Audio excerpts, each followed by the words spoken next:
Hello again, ganda ka-chika life! Kumusta po kayo mga ka-chika?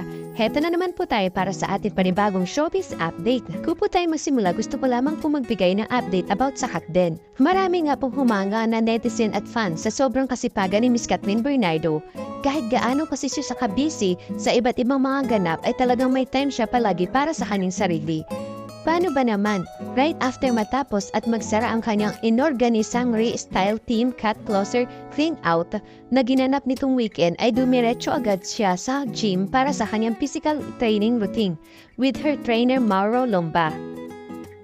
Para nga pong walang kapaguran itong si Miss Kathryn kahit halos walang pahinga sa maghapong pagtitinda at pakikipagtsikahan sa kanyang fans nitong Saturday at Sunday.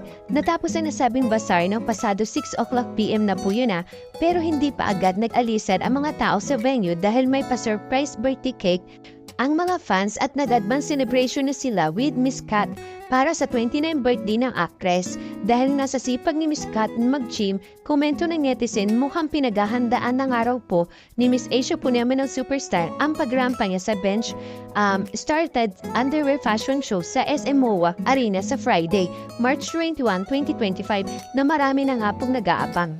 At this coming March 19, may MediaCon nga po ang Pinoy Got Talent. At inaasahan natin na magbibigay ng konting patikim kung papaano ba maging judge etong si Miss Kathryn. Kaya maabangan po natin to kasi live po sila sa kanilang YouTube channel sa darating po na March 19, 2025. At confirm na po ang magiging host po sa MediaCon ay si Miss Mele Contiveros at si Mr. Robbie Domingo. Samantala, dumako naman po tayo sa ibang showbiz balita. Kinumpirma nga po ng Turkish businessman na si Elmas Bektas ang mga nagsilabasang balita tungkol sa kanya.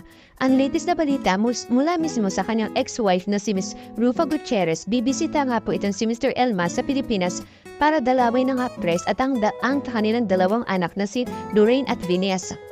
Sa kanya nga pong IG story noong March 16, 2024, kinumpirma nga po ni Elmas na muli siyang bibisita sa bansa. Hindi nga sinabi kung kailan ito mangyayari pero soon daw. Buong post ni Elmas, public opinion regarding the news about me that this has been published in the media recently. I would like to say yes, these news are true. I will be visiting the Philippines soon. Elmas Bektas, with my best regard.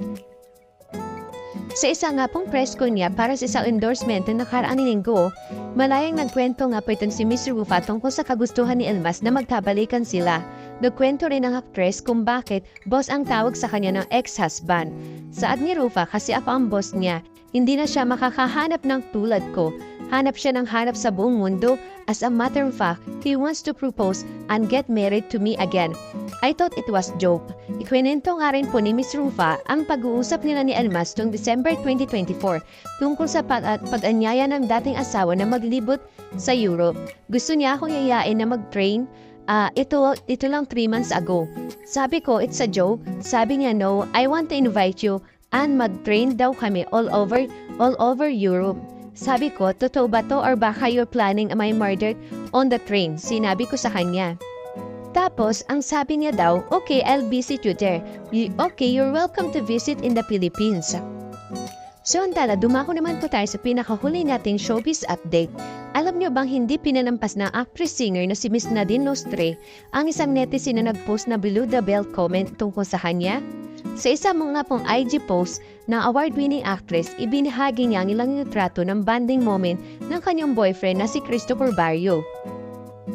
Kabilang na nga rito ang mga sweet photos nila together na kuha sa isang photo booth sa isang event para sa vegan milk brand na dinaluhan nila kamakailan. Maraming netizen ang nag-comment sa positive vibes sa IG post ni Miss Nadine.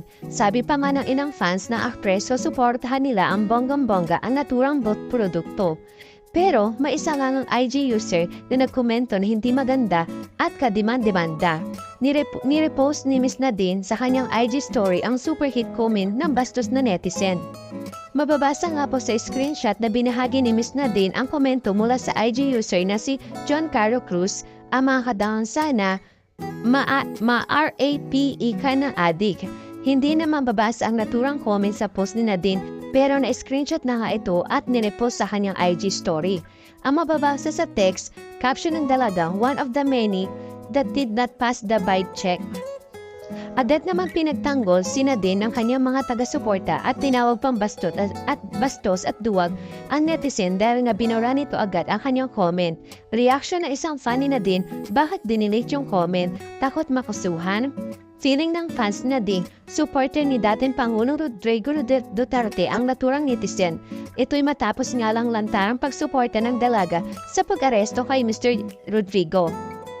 Nag-share kasi si Nadine ng isang placard kung saan nakasulat ang pangalan ni Duterte sa isang checklist na may nakasulat na collect them all. Nakakabahala na nga po ang nangyayari ngayon sa Pilipinas kasi nga po dahil nga po dito tungkol kay Mr. Rodrigo Duterte. Nanahati po ang mga taga-suporta at hindi sumusuporta kay Mr. Rodrigo Duterte. And that's it for today's video. Sana po nagustuhan niyo po ang ating topic for today. As gusto ko lamang pong kunin ang pagkakataong ito upang magpasalamat po sa patuloy niyong pagsuporta sa channel na to. Maraming salamat po. God bless. Thank you for watching. Kung nagustuhan niyo po ang video ito, subscribe na sa Starlight Showbiz YouTube channel. And please don't forget to hit the bell button for our latest updates.